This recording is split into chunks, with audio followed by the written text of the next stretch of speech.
chào tất cả mọi người. Trong cái video này thì mình sẽ không hướng dẫn cái sản phẩm nào cả, mà mình chỉ hướng dẫn bổ sung thêm một chút là mình đã thay thế cái đường của áo ở cái áo cũ sang cái đường hoa văn viền như thế này. Nó cũng hợp với lại cái đường góc này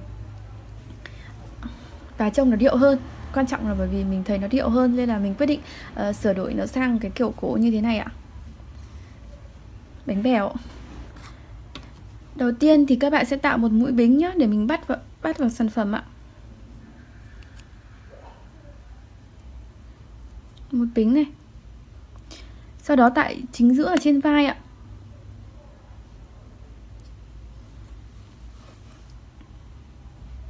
Các bạn lấy cái mũi bính này giúp mình.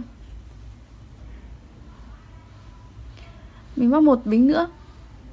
Sau đó thì các bạn sẽ móc giúp mình một mũi đơn vào cái vị trí này ạ. Vị trí khoảng trống một bính đấy ạ. Tại mỗi cái khoảng trống một bính này thì các bạn sẽ móc 2 mũi đơn giúp mình, và mình bỏ qua những cái vị trí mà mình móc mũi kép nhé.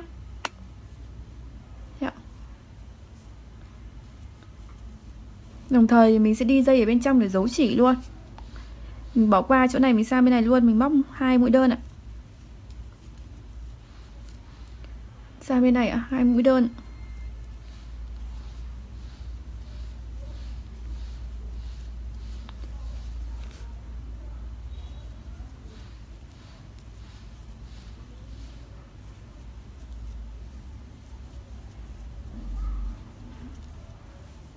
Tại cái chỗ góc này nhá, thì các bạn cũng bỏ qua chỗ giữa. Tuy nhiên thì trên cái khoảng trống 2 bính này thì các bạn sẽ móc giúp mình là 3 mũi đơn ạ.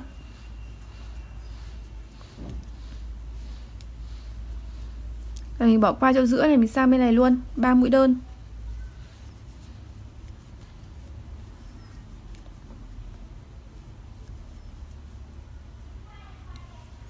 Sang bên này ạ, 2 mũi đơn ạ. Các bạn cứ làm tương tự như vậy cho đến khi hết hàng. Tại cái khoảng trống 1 bính thì mình móc 2 đơn, tại khoảng trống 2 bính thì mình móc 3 đơn. Và bỏ qua những cái vị trí mà mình đã móc mũi kép xuống dưới, hàng dưới ạ. Thì các bạn làm như vậy cho đến khi hết hàng nhé. Đến cuối hàng như thường lệ thì mình sẽ làm một mũi trượt vào cái mũi đơn bắt đầu để kết thúc cái hàng này ạ. Sang hàng thứ hai thì các bạn đi lên một bính này, sau đó một đơn vào cái chân đầu tiên này, 2 bính tiếp. Các bạn cách 3 chân nhá, 1 này, 2 này, 3 này, móc vào chân này ạ. Thì các bạn móc một mũi kép đôi chập 2 giúp mình.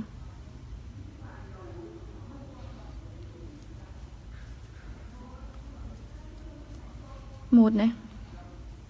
Thêm một mũi nữa.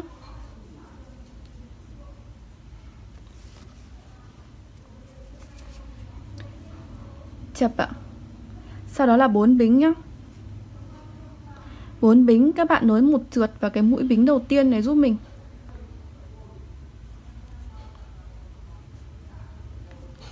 Sau đó các bạn móc tiếp một mũi kép đôi chập 2 cũng tại cái vị trí này ạ.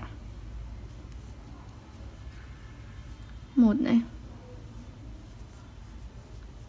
2 này. Chập là 1 này. 4 bính này. Một trượt vào cái mũi bính đầu tiên ạ. Một mũi kép đôi chập 2 nữa.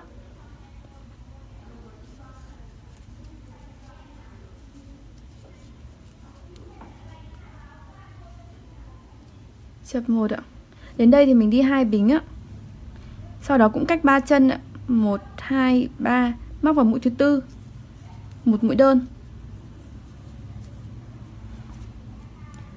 Ra được một cụm như thế này ạ. Thì các bạn cứ lặp lại cái cụm này cho đến khi hết hàng.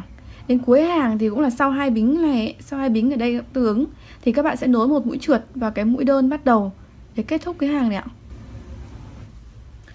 Cuối cùng sau đó là dấu chỉ thôi. Thì như vậy là mình đã hướng dẫn xong cách để các bạn móc cái đường bo viền như thế này. Nó cũng khá là hợp với lại cái đường chéo này ạ, đường trên nách ạ. Vậy thì chúc các bạn thành công ạ. Và đừng quên like, share và subscribe kênh YouTube của mình Roche by Trang My để ủng hộ mình nhé. Cảm ơn các bạn rất là nhiều.